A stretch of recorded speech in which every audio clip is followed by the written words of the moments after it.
We're talking right now all about how context is king and how to reach the right consumer in a more private world. I want to welcome our partner Taboola to this stage. And with them, we have three amazing guests to talk about this issue from all sides. So Josh Palau is Chief Media and Activation Officer at PhD. He's responsible for overseeing the go-to market approach of integrated media and activation solutions for PhD to deliver against clients' transformation and business goals. He also comes from the brand side. He previously was head of media for Bayer, where he built their in-house media and analytics team. Welcome, Josh. Next up, we also have Nadav Perry, VP of Global Brand and Agency Development at Taboola, a major native advertising platform on the open web. We're going to talk all about the open web. Nadav leads sales strategy and global development of relationships with both brands and agencies. Before joining Taboola, he spent 9 years at Google, actually, leading product strategy and innovation for YouTube across Europe, the Middle East, and Africa. Welcome, Nadav.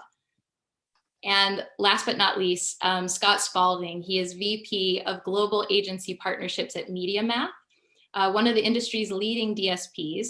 Scott collaborates with agency holding companies about their identity, data, tech, and supply strategies. And he has an extensive programmatic experience, having previously held leadership positions at both Quantcast and Rocket Fuel. So a lot of experience on this panel. Welcome to all three of you. Thanks, Stephanie, for having us. Thank you. So I want to dive right in, and I'd love to get each of your take on this, but I'm going to start with Nadav. So a lot of conversation right now in the industry about the cookieless future. Do you see that as a threat or an opportunity for the open web? Thanks, Stephanie, and hi again, Josh and Scott and everybody. Thanks for inviting us. Look, I don't know if it's a threat or an opportunity. For sure, one thing's sure, it's not a surprise, right? And I think Dan from Google just talked about it. We've seen the progression for years. We've seen tech-savvy users apply ad blocks and use internet in a kind of privacy-safe way. We've seen regulators enforce GDPR and CCPA and other types of laws to protect consumers. And we've seen browsers already take action before Google. We've seen Safari and Edge and Firefox make three-party cookies not relevant. And so this is not a surprise. If it is, hitting anybody in the audience's surprise, then this is the time to kind of get prepared. Threats and opportunities, I think there's both. So, the pessimistic view would be to think about this as a cause and effect, right? We have cookies going away. That creates challenges for the effectiveness of advertising. That creates CPMs that are going down. That creates yield and profitability problems for the publishers, which creates a bad experience on the internet overall. That is a threat, especially if clients, publishers, and users are not prepared for it. But that's a pessimistic outlook, and I'm generally an optimistic guy. I think there's more opportunity than threat. And I would talk about 4 big opportunities. One, the internet is going to become more privacy centric. Nobody likes to read the news about 500 million, personal information being stolen and hacked from a Facebook server, right? That's bad news. The internet becoming more private is a good direction. So that's the first good news. I think the second good news is that advertisers, and I think Dan just finished with that note, are going to become much more aware and capable of using their first-party data in multiple ways. We're already seeing the emergence of new omni-channel capabilities and CRM marketing capabilities, and that's exciting. The third, piece of good news is that new technologies are going to be developed. Necessity is the mother of innovation, and we're already seeing companies like the Trade Desk coming out with UID 2.0, initiatives like REAR coming out from IAB. So this is going to create a lot of new stuff. And the fourth piece of good news would be that existing technologies are going to be revisited, and we're going to talk about contextual, but if you add machine learning capabilities and artificial intelligence to already existing capabilities like contextual, you get an amazing result. And just to kind of add a nugget of data there, at Taboola, we've recently looked at our RPMs on Safari versus Chrome, and we learned that actually the RPMs on Safari has outgrown the RPMs on Chrome, which is a testament to the type of capabilities that we can drive using contextual plus deep machine learning and utilizing many signals. So I'll end on a positive note. I think there's more opportunity than threat, and I think we'll see a lot of innovation coming out of it, Stephanie. Nadav, I appreciate that thorough answer, and I really hear in terms of a threat, it comes down to preparation and innovation around first-party data. Scott, I'd love to know your take: threat or opportunity? I think we're approaching an extinction level event for a lot of mid-level ad tech companies where their primary revenue channel, it depends solely on third-party cookies to inform the decision-making on which consumer to influence. And then on the alternative side of targeting the measurement component, where they're able to really justify their existence on media plans, the view-through conversion, how that's going to be tackled as well, I think it's going to be really challenging for mid-level ad tech companies. On the opportunistic side, I like that we're tearing the skyscraper down to the foundation and rebuilding the foundation, because over the last 25 years, I feel like we keep adding companies with point solutions all the way on top to just keep covering up an already cracked foundation. This allows us to really build the foundation much stronger and build a much higher skyscraper than we've really had in the past. I like your characterization of it as, it's an existential moment, right? Josh, what is your take? So I'll stick with or I'll end on a positive note. I do think, not that Scott's wasn't, the extinction level starts to get me nervous, though he might, I don't know that he's wrong, but I do think there's a couple of things to think about, but overall opportunity. I think one thing for everybody to continue to ground themselves in is, albeit still a decent percentage, this impacts about 20% of the ads on the web right now, more or less. And that's a stat that I read a couple of days ago. So there's still a lot out there that's being done that won't be impacted, specifically the whole world of connected TV, which we've seen just accelerate for, I don't know the last stat that said it accelerated like 5 years in the last 5 months. And so, those are areas where marketers we're having to build a solution to sort of address that audience.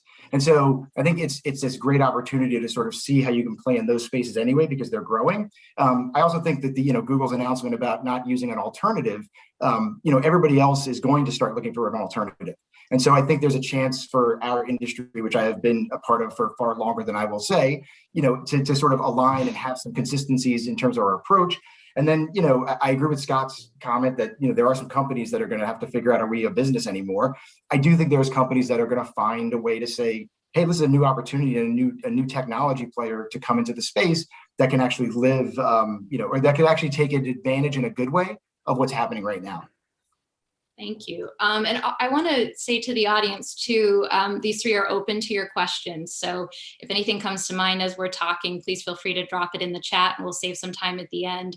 So, in addition to browser solutions, there are a number of emerging technologies. You guys mentioned innovation being really key here, that provide different ways to target. Scott, let's talk about those. I'd like to know your thoughts on which you think are most promising in helping people reach that right consumer. Sure. I think contextual is going to need to accelerate with innovation. I think we have to look at this in two different buckets. I think we have to look at it through online video and display, where it could be a net positive or a net negative depending on how you look at supply economics. 30%-ish of a publisher's and SSP's inventory has really been deemed not as valuable because you haven't been able to track with a third-party cookie. And so it's always gone to the priority of going to where you could measure those enabled cookied browser cookies. So I think we're going to see, the bottom of the economic come up a little bit more. So publishers may net out a little bit better than they have in the past to level the playing field. Then if you shift over to the other channels, such as digital out of home, CTV, and audio, I think we're going to see a bump in investment. I think we're going to see a bump in the innovation and the money fueling that innovation, just because we're going to have to get a lot better with our proxy measurement, right? If we're not able to measure all the way through, we're really going to have to refine that process to understand which channels are really making an impact across the media mix. Nadav, what's your thought? Any innovations out there that have caught your eye? I mean, I tend to agree with Scott. There's going to be a lot happening, and I have a different segmentation in mind. He talked about video and everything else. I kind of like to think about it as we're going to end up with an open web that is split to two. There's going to be the signed in open web, and there's already solutions that are emerging to help the open web become more signed in, and UID that I quoted before is one of them.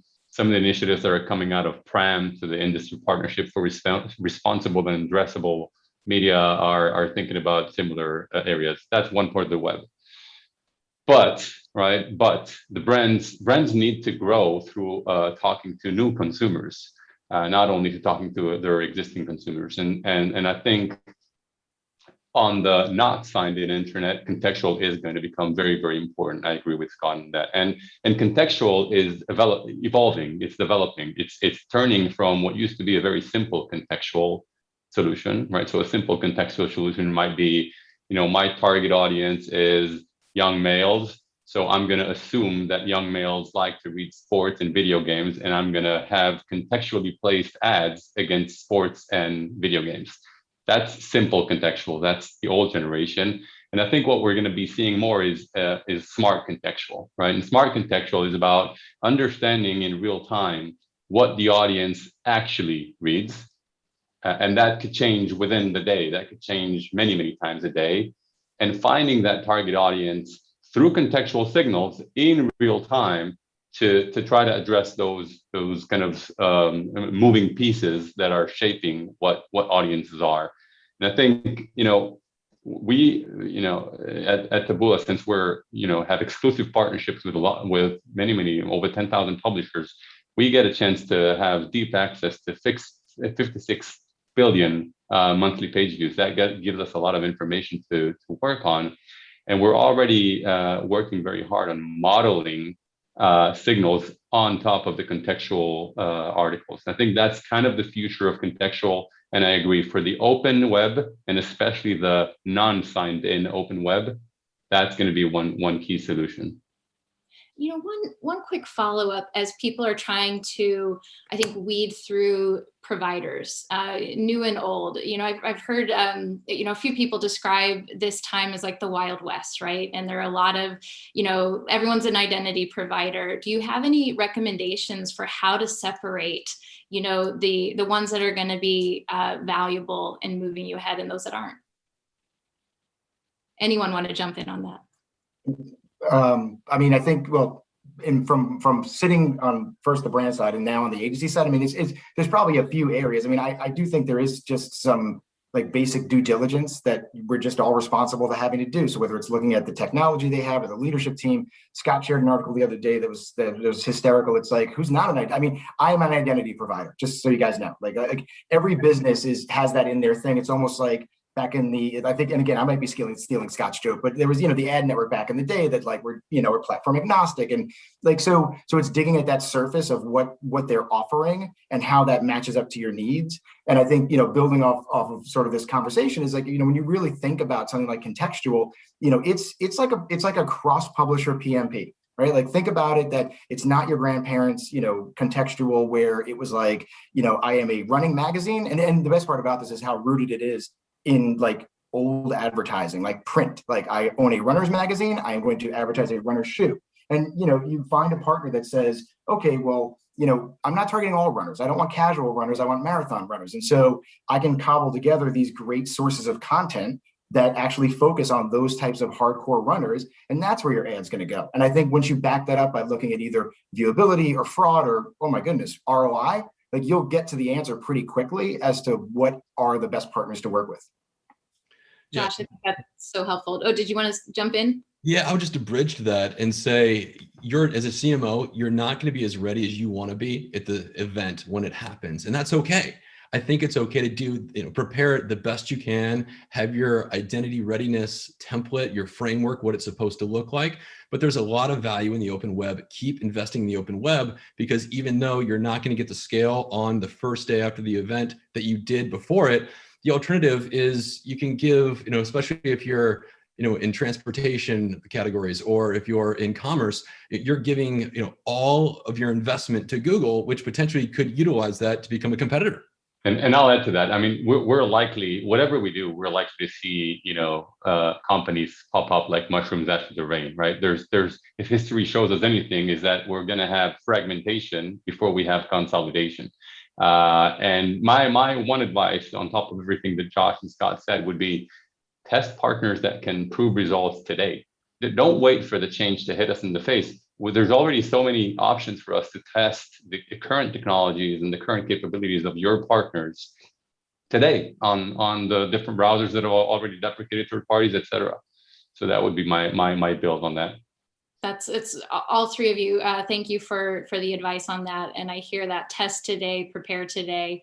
We have a lot of questions rolling in. I'm going to ask you one more and then let the audience have their say. So the cookieless train has left the station. How will you now decide how to invest clients' budgets? Let's talk about clients. How are you reassuring them that they won't lose out on performance? Yeah, so I think there's a few things to think about here, and we're talking a lot about this event level thing that's going to absolutely create disruption. I'm not minimizing that. I think one thing that we to pay attention to also is you're always going to have some view, again, based on how your marketing mix is structured, on a bunch of advertising tactics, I'd say, that aren't going to be completely like destroyed by this. And so your performance metrics are there and they exist. So I think it's starting with so as far as we know today, we have 8 months to figure some of this stuff out. So let's assume that Google hits its deadline and we're 8 months out and this changes. So you have a lot of time now, I think, to start with, how are my channels performing, right? Like, is social doing better in terms of a cost per acquisition, or is video doing better when it comes to new subscriber signups? Like, find those channels. And then I think it is incumbent upon you to do more testing around what platforms are going to be those alternatives to the post 8 month world. And let me see how those perform right now. Because the reality is we don't know at this point which are going to perform and which are not. And we also don't know, if you think about, the Apple update, like how many people are going to opt into that. And then that sort of changes a lot of what may have worked in the past. So I think for us, the advice starts with, let's look at where the people are, because we know that's not going to change dramatically, right? So what are the platforms that your target audience is consuming, and let's focus there. And then let's start to test ways that we can measure in this post sort of cookie world. And for us, we have a planning tool that was built out 3 years ago that was open source based on this principle of ID. And the identity, I think, as you're hearing from all of us, is going to be this key piece, which we all knew. And so for us, it's about starting with the fundamentals that have worked for years in marketing, and then of course optimize those, because the times have changed, which is what we've done. And I think that grounding point is where you start.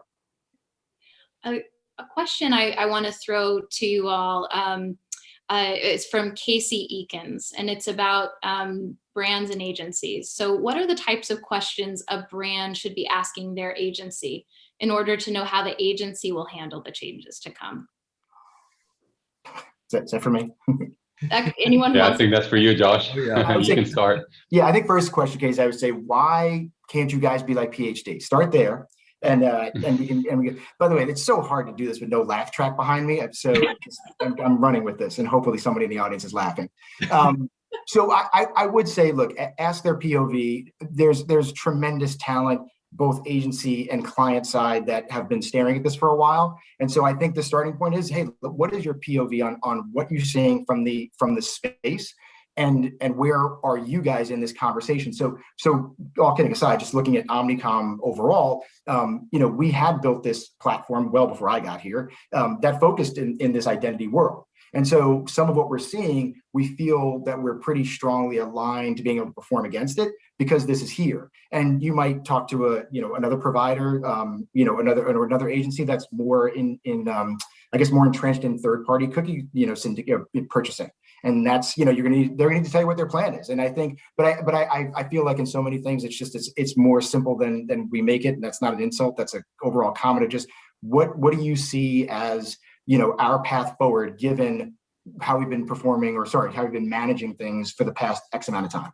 Yeah, and if I could add on to that too, I think challenge your investment teams to give various scenarios of the economics modeling, thinking, if this certain scale that I'll have in this targeting channel versus this scale, what is the smartest amount of money I can spend in this channel to maximize before I hit the point of diminishing returns, then allocate to the next channel, then allocate to the next channel, all the way down.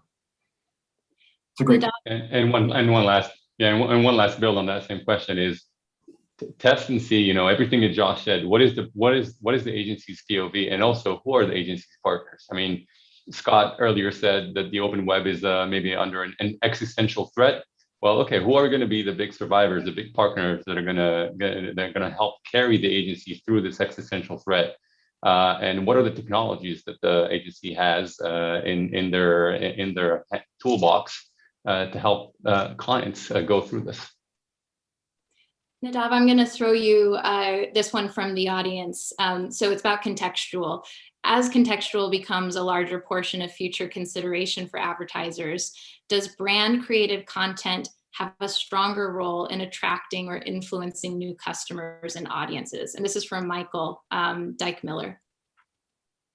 Hey, Michael, thanks for the question. So actually, I'm really also kind of looking to hear Josh and Scott's answers on this. But I'll say, look, when you mentioned I was back in YouTube, one of the things that I found hard when I was in YouTube is that despite my love to the platform, every time I went back home, my friends used to tell me, can you just stop those annoying ads, right?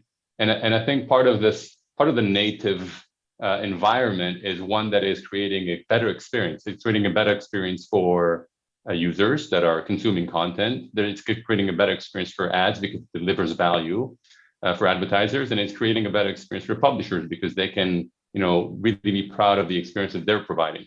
And I think content marketing, to that extent, Michael, is an amazing solution for brands, and it's working.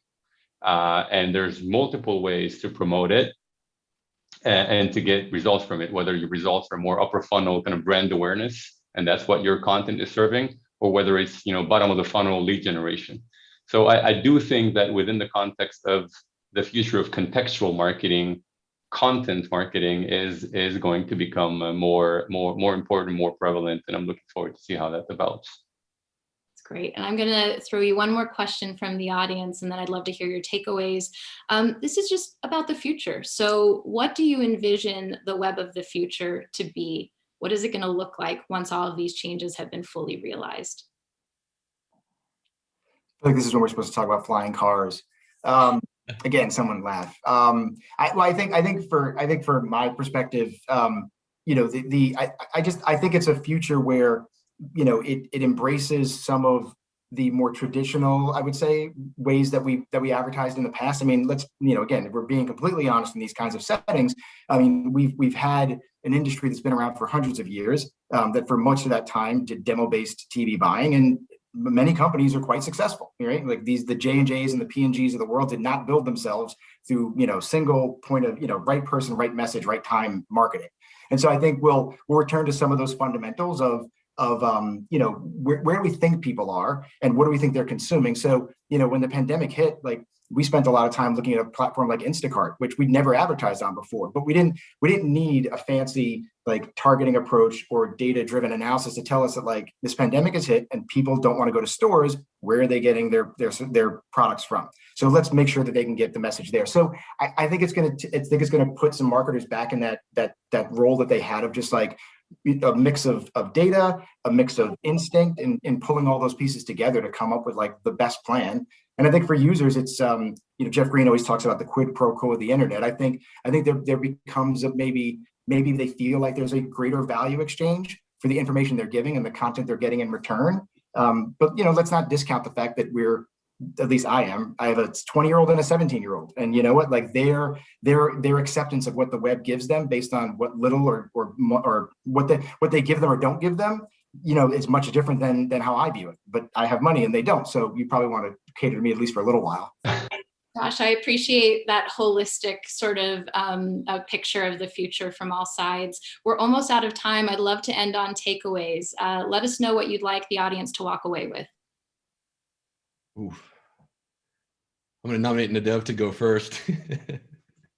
I mean, I think a lot of the conversation today that I heard was, one, there's going to be threats and opportunities, but be prepared. Shouldn't be surprised. So that's one key takeaway. It's all about getting ready today based on current capabilities and embracing the new technologies that emerge. That's one. I I mean, I'd say second is, start testing solutions that don't rely on third-party cookies. And again, the open web is probably going to be a bit more fragmented. There's going to be signed-in solutions and non-signed-in solutions. We're just going to have to experiment and ultimately, like Josh said, measure for results. That doesn't change. Advertisers are still going to be very much married to their KPIs and looking for the return on ad spend and continue to measure that. And that would be the second point. And then look out for contextual. It would be my third one, because that's going to be an area of development and improvement, whereby it will help advertisers get consumers that are interested in their product and services. And so those would be my three takeaways. Yeah, I'll just go really quickly. I think we need to have patience as an industry, that where we want everything to be is going to take a couple years, right after the deprecation event. There's needs to foster innovation to really build to where we need to get to the scale. And then the second thing, I love that last question, and to bridge off of what Josh was saying, I think this crystal ball that we're looking for and where it's going to end up in 2 years, I think a reference point is going to be heavily weighted to CTV, just given how much momentum that's getting. We solve for X with CTV identity, and then we solve the larger view with all the other channels, how they come together and help drive CTV spend. I mean, it just, I would say you have time to plan and to figure this out. And I think that if you stick with, the grounded and even advanced fundamentals of what you're trying to do, I mean, your job as a marketer is to make a meaningful connection with a consumer and make your product top of mind to solving their problem, right? So just stick with that as your North Star, and the rest of the pieces will fall into place. Scott, Josh, and Nadav, and our partner Taboola, I want to thank you all for this really wonderful conversation. I appreciate all the experience that you brought to the table, and I think the real concrete takeaways for our audience. So thank you so much.